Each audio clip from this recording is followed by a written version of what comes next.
Shrishti Sharma right here on ET Now, and over the next 1 hour we'll take you through all the domestic and global cues that you need to watch out for ahead of today's trading session. But with that, let's start with an eye on the globe, Shrishti, and it was a rather mixed day on the US market, and yet again AI stocks were back in focus. Now they did end, the Wall Street saw US stocks end on a mixed note overnight as gains in tech and AI related names, they offset broader market weakness. Palantir shares were highly volatile in extended trade. The stock initially jumped about 4% after the software firm beat Wall Street estimates and gave upbeat guidance driven by strong AI demand, but later slipped about 4%.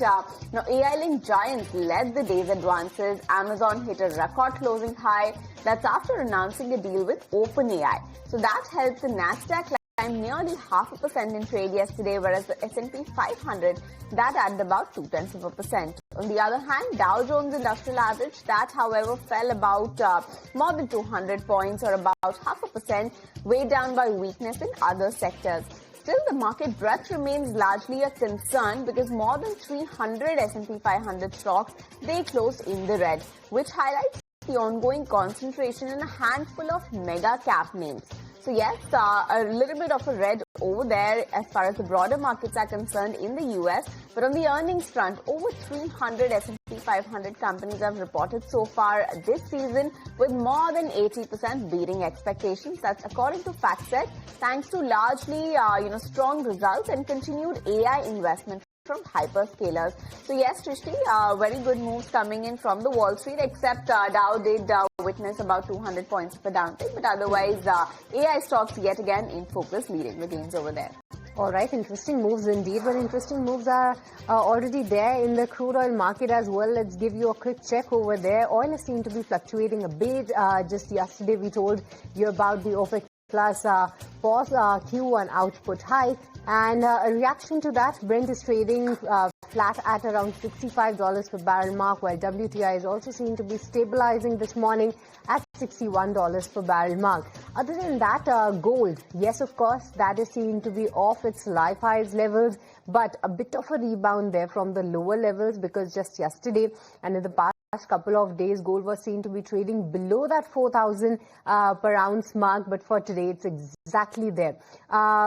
In some of the other base commodities, it's zinc prices that were seen to be rising. They are sitting at an 11-month high for themselves, while platinum pulls back, and along with that, within the commodity space, it's cocoa futures that were seen to be jumping over 5% to early October highs. So interesting moves across the commodity board as well, Kanishka. Absolutely, Srishti. So that's about the US markets as far as Wall Street is concerned, as well as the commodity market. But let's also put the spotlight on some of the global stories that we're tracking this morning.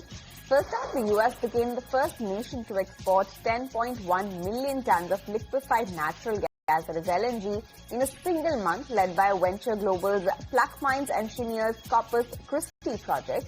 Now, exports surged amid rising global demand. Already the world's largest LNG exporter, the US has been ramping up sales with 4 record-setting months in 2025 itself. Next up, Amazon shares closed at a record high after OpenAI inked a $38 billion cloud deal with AWS, marking a major shift away from Microsoft.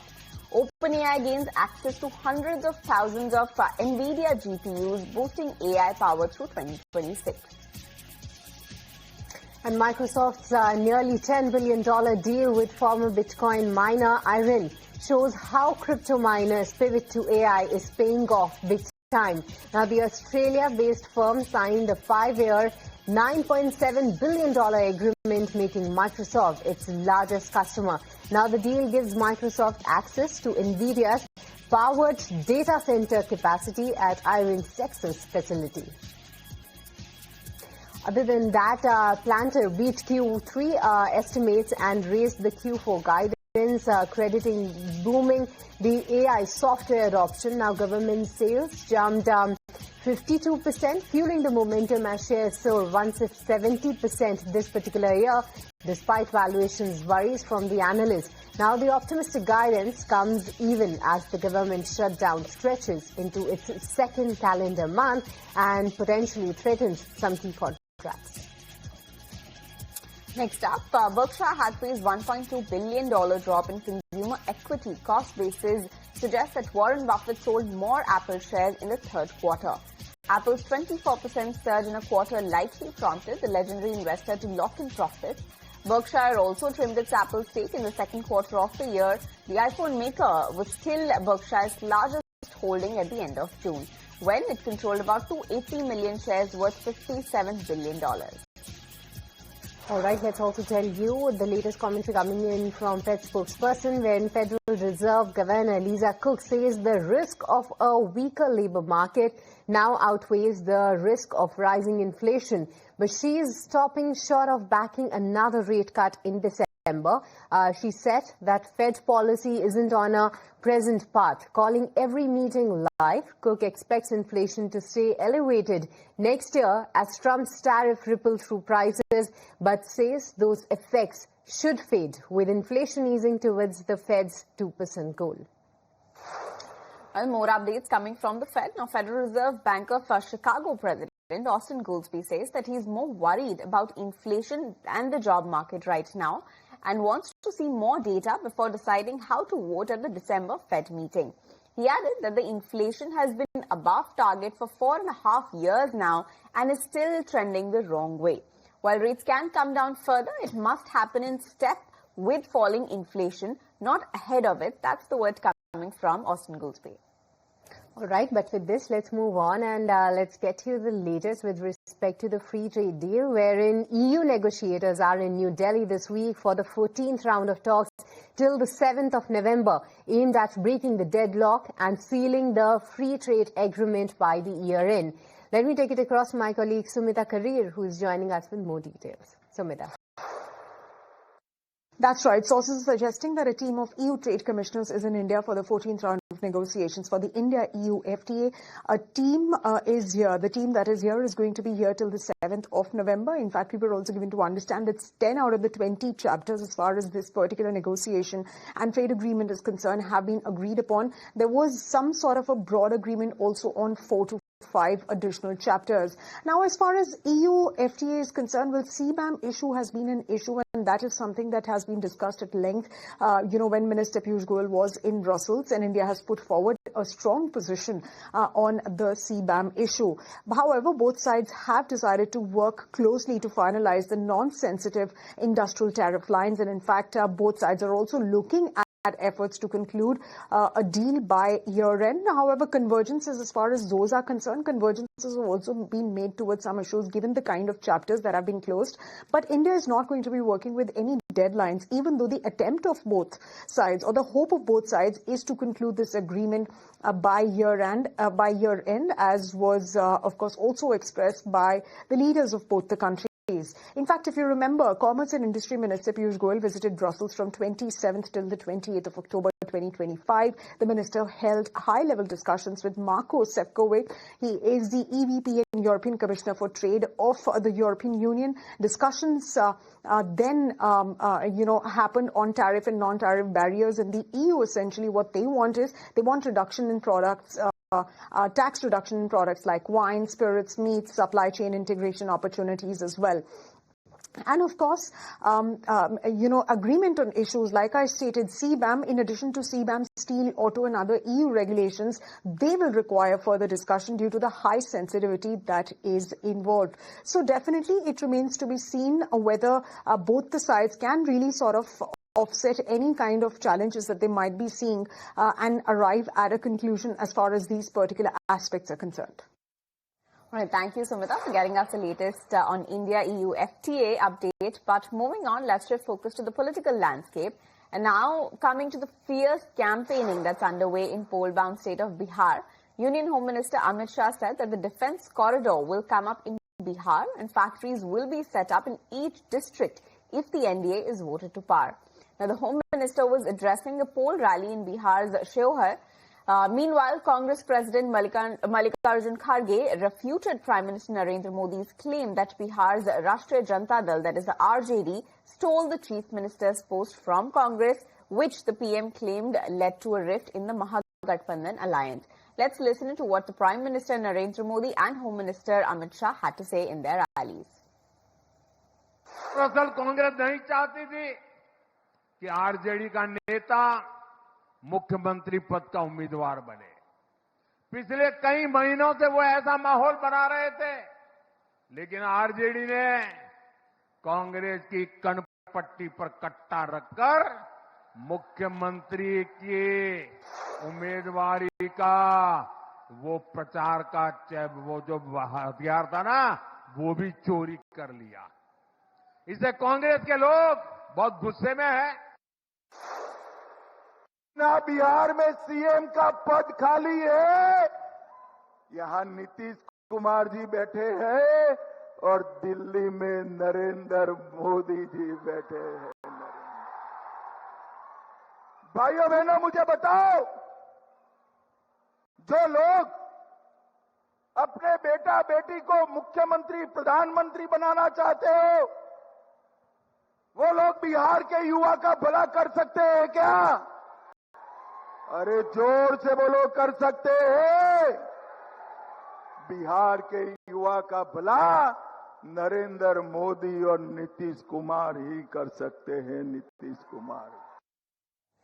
All right, so that's the latest what we are getting in terms of the Bihar election. 6th is when the first phase of the election will start. But with this on Wall Street, Asia Pacific markets, they are trading mixed, in fact, largely on the negative side. That's breaking ranks from Wall Street's tech-fueled rally. It's only Japan's Nikkei which is actually holding out in the green right now. It's up nearly just about 58 points right now, 0.1% there at that 52,474 odd level. So that's Japan's Nikkei for you. Other than that, S&P ASX 200, Australia's index, that's also trading with a negative bias right now, down about 0.7% at that 8,831 odd level.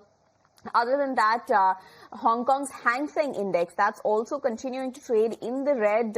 It's actually turned green right now. It's up nearly 0.4% right now at that 26,260 odd level.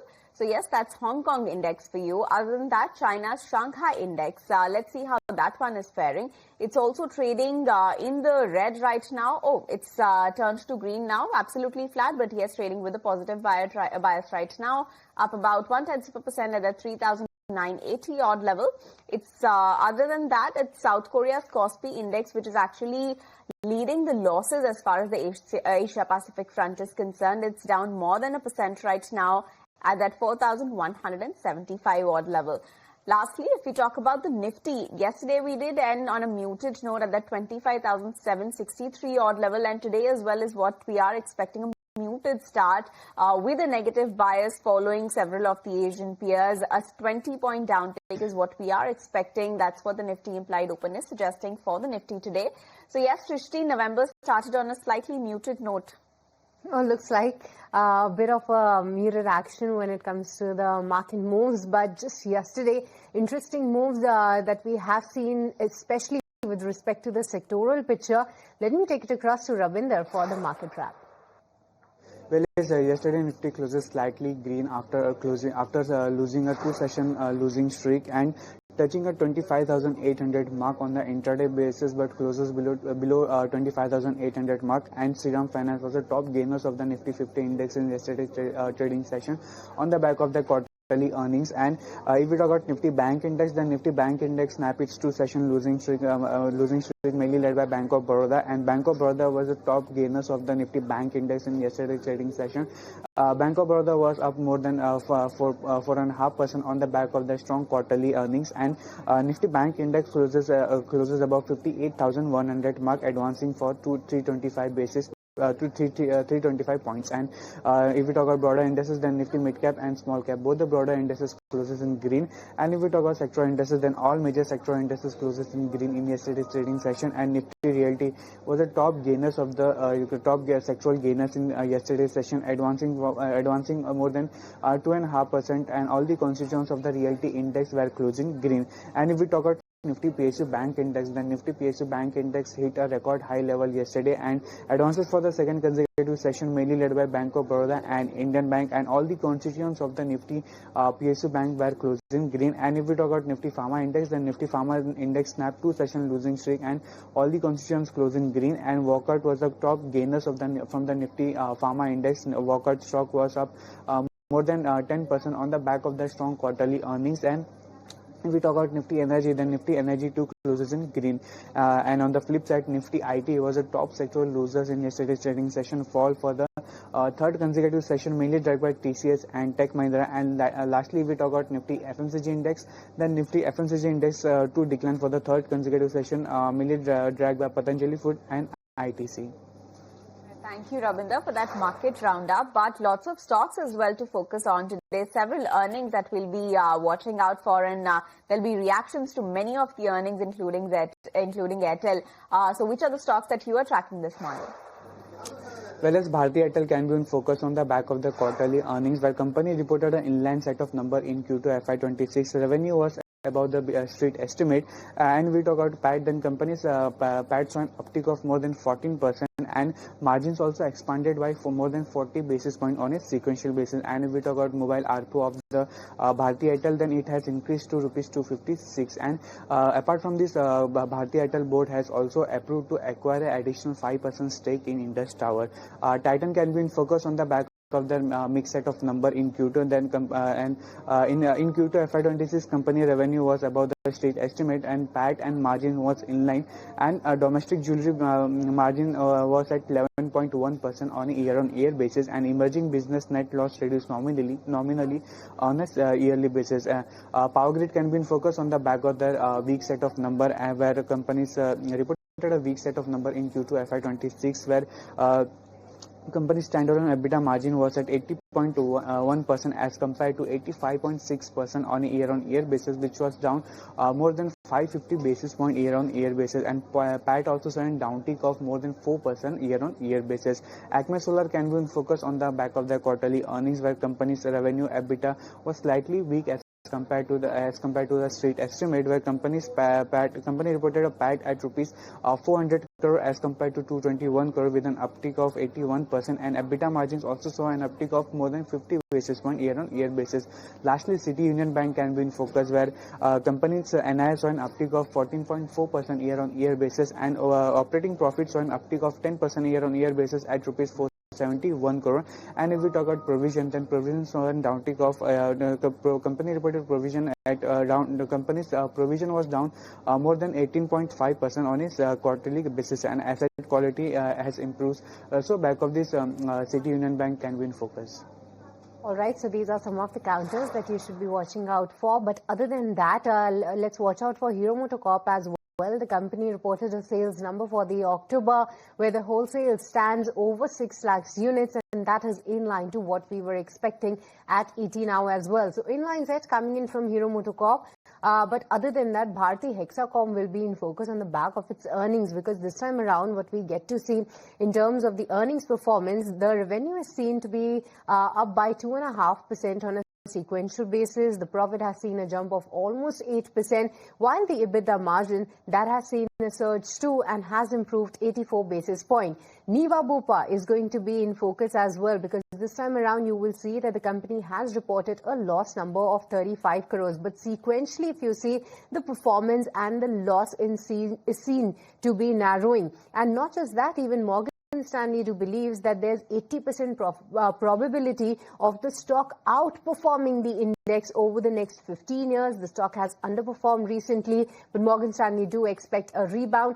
So let's watch out for Niva Bupa. RITES has come out with a positive announcement, as they say that they have won a new order win from Nimhans Bangalore worth 372 crores. And lastly, all these companies from the likes of Swiggy as well as Eternal will be in focus on the back of a Bernstein initiation, where they have gone ahead and initiated the coverage on both of these counters with an outperform rating. The target price on Eternal stands at 390 rupees, while for Swiggy 570 is what their target is. And what they're saying is that in a large but intensely competitive quick commerce market, both the companies are best placed to create significant investor value in the times ahead, and that's what's giving them this confidence.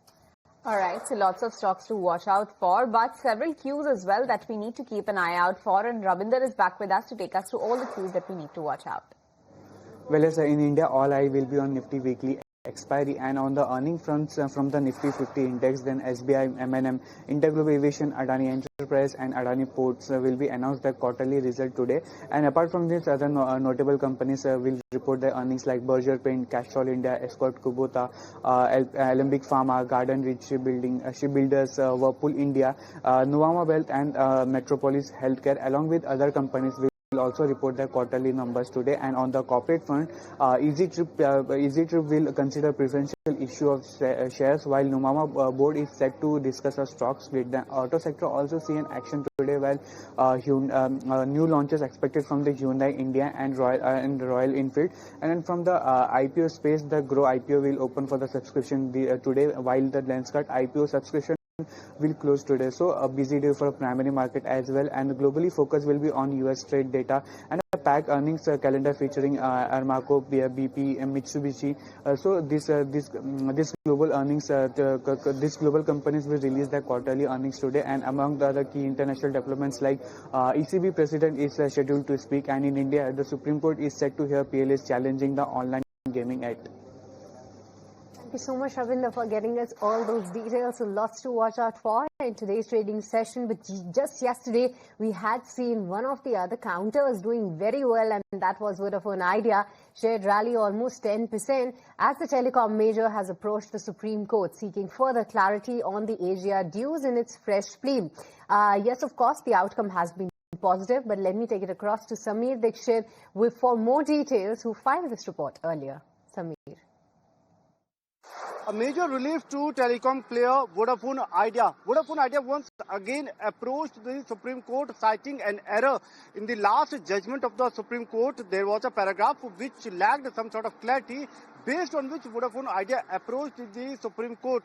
And now the Supreme Court has considered the plea and has allowed that this particular paragraph should provide more clarity. So basically, the paragraph which was raised by Vodafone Idea mentioned that the central government can reassess the additional AGR dues, but not detailed or the entire AGR dues, based on which Vodafone Idea approached the Supreme Court. Now, after the Supreme Court allowing the revision, it simply means that the entire reassessment can be done not just for the additional AGR dues, but also for the entire AGR dues. Now, let me tell you that Vodafone Idea initially approached the Supreme Court citing to quash the additional AGR dues of rupees approx 9,500 crore that was raised by Department of Telecom, whereas the total AGR dues on Vodafone Idea is of roughly around rupees 84,000 crore. But in the last Supreme Court judgment, it mentioned that the plea has been quashed, though the central government can do the reassessment of the additional AGR dues. So this provided some sort of restriction on the border, based on which Vodafone Idea approached the Supreme Court, and now Supreme Court has clearly mentioned that the central government can take a call on the reassessment of not just the additional AGR dues, but on the overall AGR dues. So this indicates that in the coming days, not just Vodafone Idea, but the entire telecom sector can expect some sort of relief that may come in from the telecom ministry. All right, so that's the latest that we are picking up as far as the telecom sector is concerned. But let's also listen into what Mahesh Agarwal of Agarwal Law Associates, and who's also a lawyer for Vodafone Idea, had to say on the recent development. The original AGR dues as determined by the Supreme Court was 58,000. 58,000 included a principal amount of some 17,000 and interest and penalty on interest and penalty. So if the correction is allowed or permitted, then the 17,000 needs to be corrected. Once the 17,000 is corrected, we are hoping it is corrected, then all subsequent numbers will go down. So what will be the real impact? It is difficult to determine now. But if it's a proper reconciliation done, then the amount should go down. Worst case scenario is already there. The demand is staring at our face, which is not a correct demand. So that will stay if nothing happens. And if, because of the Supreme Court order which removes the impediment of the government to reconsider, reconsideration takes place, then the amount should go down. All right, but let's move on to another story then, wherein reliable sources inform ET Now that Japanese financial giant MUFG is in advanced discussion with Shriram Finance to acquire a 20% equity stake in the Indian NBFC. Let me take it across to my colleague Anurag Joshi, who brings in more details. Japanese financial giant Mitsubishi UFG Financial Group is in advanced talks to acquire a 20% equity stake in Indian shadow lender Shriram Finance. Shriram Finance is a non-banking financial company, and if we go by the market prices, the value of this 20% equity stake would be equal to about 30,000 crores. That gives an overall valuation of 1.5 trillion rupees to Shriram Finance. And if the deal succeeds, MUFG could secure more than one board seat in Shriram Finance. The potential deal comes amid a surge in acquisitions in India's financial sector. Emirates NBD, UAE's leading lender, bought a majority equity stake in RBL Bank. SMBC has bought an about 25% equity stake in Yes Bank, and Blackstone is acquiring an about 10% equity stake in Federal Bank. So there's a lot of acquisitions which are happening currently in the BFSI space. And if you look at the financials of Shriram Finance, it manages over 3 trillion rupees of assets. Its net worth is about 61,000 crore, and its profit after tax was 2,300 crores as of September 30 quarter. All right. Thank you, Anurag, for that. But Shriram Finance's Executive Vice Chairman Umesh Revankar also earlier told ET Now about some discussion ongoing without sharing any details. Let's listen into what he had to say.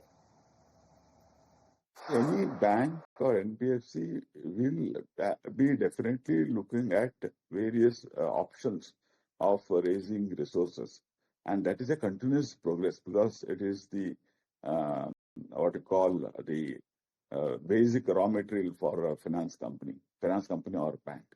So there will be some discussion going on, but I can't confirm anything now. All right, so that's about Shriram Finance. But moving on to an ET Now exclusive then, wherein NHAI is aiming to raise over 30,000 crore rupees via asset monetization in FY26. Samir Dixit reported this earlier. Samir. The National Highways Authority of India, NHAI, is looking to raise more than 30,000 crore through the asset monetization for this financial year. Internally, they are aiming to raise roughly around 35 to 40,000 crore. And the model that they are looking at is InvIT and TOT model. The breakup that NHAI understand is that roughly around 15,000 crore could be raised through TOT, toll operator transfer route. 15,000 crore could be raised through the InvIT route, infrastructure investment trust route, whereas the rest could be raised through the project-based financing. And for the same, NHAI is also looking to offer one small size road project, one medium size, and one large size road project each quarter. The small size project could be to the tune of rupees 2,000 crore. The medium size could be of to the tune of rupees 5,000 crore, whereas the large size could be of more than rupees 9,000 crore. And why NHAI is so confident? Because recently one of the major infra player, IRB Infra, has won a bid of one of the road project in Uttar Pradesh, which is based on a TOT model, toll operator transfer model, and this project was of around rupees 9,200 crore. Length was of around 350 kilometers. So based on which NHAI understand that now the interest from the private player, they are looking to come and invest, and this will help to raise the quantum through the asset monetization. The central government has set a target to raise 15 lakh crore through asset monetization, and of which the highway sector is looking to raise roughly around 4 lakh crore through the asset monetization. That's a long-term project, but for this financial year, NHAI is targeting to raise roughly around 35 to 40,000 crore. All right, thank you, Samir, for that update. But moving on, the AI boom is reshaping investing. Vikas Parshad believes that the real IC by the government is likely to get delayed, as per the sources who tell ET Now that Deepam would wait for the stock price to stabilize near or above the IPO price. My colleague Prakash Priyadarshi reported this in the day. Well, that's an important development coming in as we are learning from our sources that LIC stakes are likely to be slightly delayed due to prevailing market conditions, as we are given to understand that the government may refrain from initiating the stake sale exercise until the stock price improves. A very significant development coming in. In fact, the DIPAM is expected to wait until LIC's stock price reaches at least the IPO level, which is impacted by various reasons at this point of time. And therefore, DIPAM wants the stock price to stabilize around IPO price band, while the current price remains below that level. And therefore, government is taking all these factors into account before moving ahead. And sources suggest that the stake sale in LIC likely by January 2026 after taking all these factors into account. However, roadshows are expected to begin this month, where government is planning to sell a 2 to 2.5% stake through an OFS. You are aware that the government had sold a 3.5% stake in LIC to an IPO in May 2022, which requires to sell another 6.5% stake in the company by May 2027 to meet SEBI norms. And therefore, government intends to sell the remaining 6.5% stake in the company in tranches within the deadline.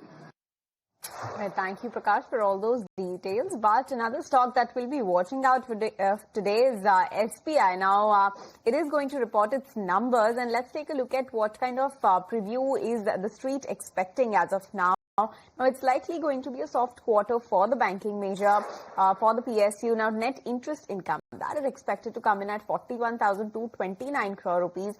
That's just about a 1%, lower than the same period last year. Profit too is expected to take a hit of about 5.1%, expected to come in at 17,380 crore rupees. NIMs, in fact, they are likely to come in at 2.86%. That's compared to 3.14% in the same quarter last year. On the other hand, PPOP, that number is expected to come in at 26,780 crore rupees, also down by about 8.5% on a YOY basis. But if we talk about the gross NPA and compare it on a sequential basis, that is expected to come in at 1.8%. 1.81% actually, to be precise. That's compared to 1.83% in the previous quarter, whereas the net NPA, that is likely to remain absolutely flat at that 0.4% level. In terms of some of the key monitorables that we are watching out, margins, they are likely to witness a slight pressure. As we said, loan growth outlook is something that we'll be watching out for, given there's been pickup across larger banks. Asset quality, that is likely to hold up for the public sector major. And now we could also see some visible impact of ECL norms. So yes, let's watch out for that. So far, the street is penciling in a slightly soft quarter for SBI. All right, let's watch out for that. But in some of the other earnings, all eyes will be on M&M as well. This time, the company is expected to come out with a stable said. Firstly, in terms of the volumes, we have seen a decent growth out there when the overall volumes did grow 16% on a YOY basis. The automotive division's volumes were up 14%, but it's the tractor division that did very well. 32% jump on a YOY basis in terms of the units sold is what the company reported. In terms of the mix of the automotive segment, yes, of course, the SUVs continue to dominate over there, but the share of EVs is seen to be rising. One of the factors that could impact the margins. This time, the auto EBIT margin expected at 8.7% versus 9.5% reported in Q2 of FY25. But the tractor division EBIT margins are expected to improve on a YOY basis, and 19.3% is our expectation. The overall margin expected to be at 14.1%. And lastly, on the profit figure, we are expecting a number close to 4,049 crores. But of course, the commentary related to the new product launches, 27th November is going to be one of the other interesting days in terms of the new offerings. So more details on that is something that we will be watching out for. And the demand outlook specifically for the tractor division is something that we will be looking out for. So that's about M&M, but not just that, it's Indigo as well, which will be in focus on the back of its earnings. And this time around, we are expecting a revenue jump of 8% on a YOY basis. The EBITDA is expected to be up by 9%, while the profit figure is expected at 152 odd crores. it's the lower fuel cost and a 12% growth in the passenger segment that's expected to help the overall revenue.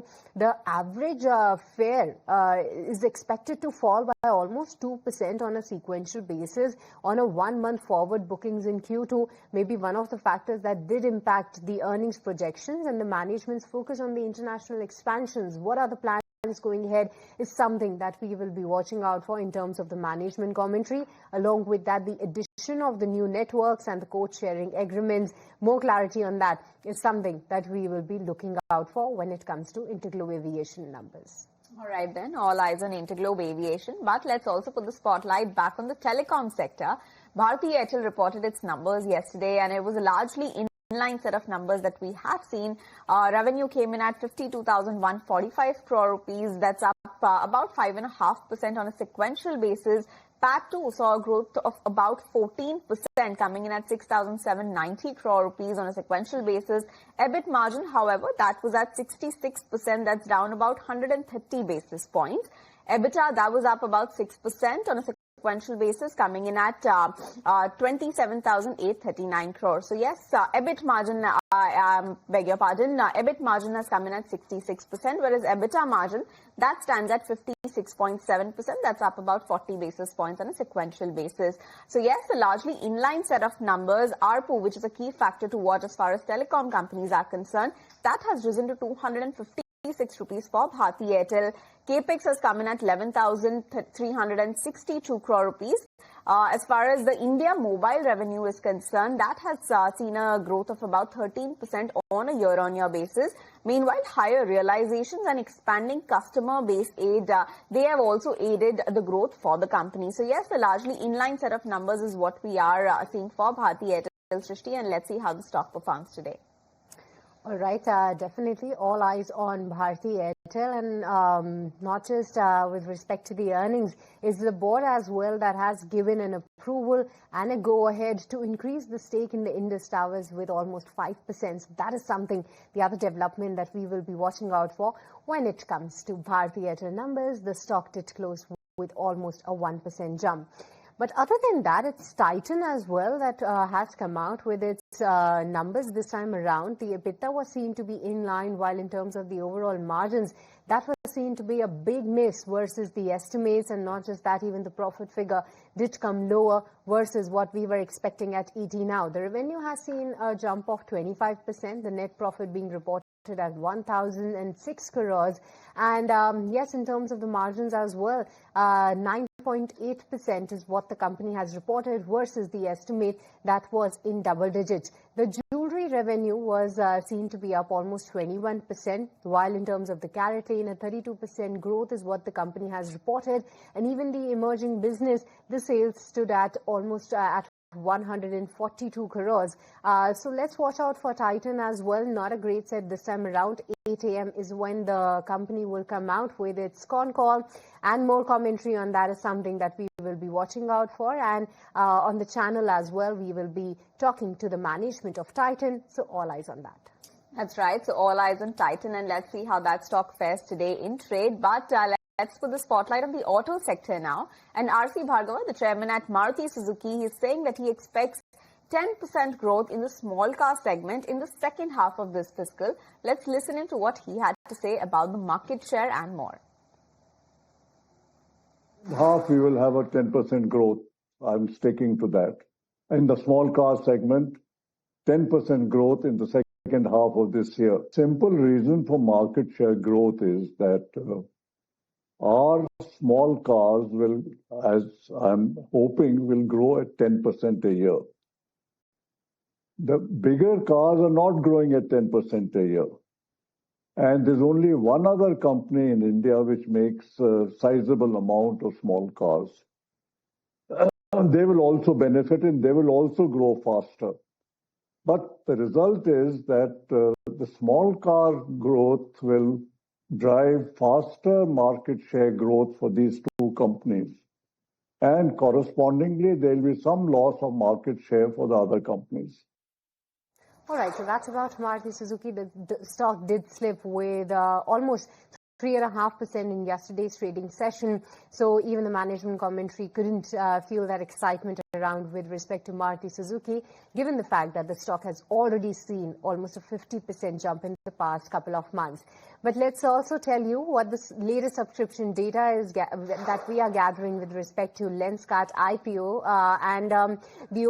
The subscription now stands at 2 times. The NII book has been subscribed with almost 1.9 times. Is the retail that is showing the most of the excitement. It's 3.3 times subscription that the retail book has been subscribed, and the QIB subscription stands at 1.6 times. Even the employee count, that number is now standing at 2.6 times. So overall, quite an healthy subscription data on the day 2 of Lenskart IPO, despite the fact that all around we have been hearing a lot about the valuation concerns. Absolutely. Just about, valuations, we also caught up with Dinshaw Irani, the CEO at Helios Mutual Fund. He says that he's avoided participating in the Lenskart IPO as he finds the valuations very expensive. Let's listen in as he shares his rationale. About Lenskart, actually we didn't go in for the IPO, neither did we go for the anchor. The call was that when you're having such high valuations, you need to see exponential growth also happening, right? And that wasn't visible in this particular company. I don't take a call on valuations, but the fact was that 40% of the business comes from overseas, which is going to grow at low single digits, and 60% is domestic. How far can you grow the domestic business to overcome that tepid growth from overseas, right? So that's why we stayed away, and I don't know whether we're right or wrong, I don't know, but the fact is that when you're giving those kind of multiples, you better have these huge growths to, at least get those multiples in line in the next couple of years, which visibility we didn't have, so we avoided. All right, from Lenskart, let's put the spotlight on the financial space then. And are financials reasonably valued in the current market setup? And what are the key growth levers for the sector going forward? Can big banks hold on to their momentum going forward? We spoke to market experts to decode their views on the space. Listen in. I guess it was more like, I think, March, April, the kind of breakouts that happened with Bank Nifty also. One got a feeling that, hey, this is the guy who can drive, who can lead Indian markets. And Bank Nifty actually made new highs. So in that sense, one got a feeling, but it didn't follow up. It didn't follow up. And it, kind of all those breakouts kind of, sort of disappointed. So that's what it is. As I said, it can change. It can change very fast. But at the moment, one is looking around. It's been a sideways play. I think there's great opportunity in the non-lending financial services, as they call it, as people get more sophisticated, more wealthy. And I think the tech layer is helping here as well, right? I mean, today, if you want to do a SIP, you want to move money, it's so easy. The friction is virtually zero. I think financials are an interesting place to be. I think the banks haven't done much over, say, the last two odd years. But if I were to kind of look at it beyond December, you'd actually see NIM starting to inch up, credit growth to happen probably in double digits. That's going to be a great situation. I'd probably call it the Goldilocks moment for banks next year. I think the financials space is already buzzing with a lot of activity. We always talk about FI outflows, but over the last 1 month, we have seen such huge deals come in the financial services space, and we are also very optimistic. Not only in banks, but also NBFCs and also non-fund-based financials like wealth, asset management, insurance companies, and so on and so forth. All right, so those are the big views, expert views coming in for the banking and financial space. But with that, we're completely timed out in this edition of Market Cafe. Srishti and I will take your leave, but don't go anywhere. The market will take all the action forward.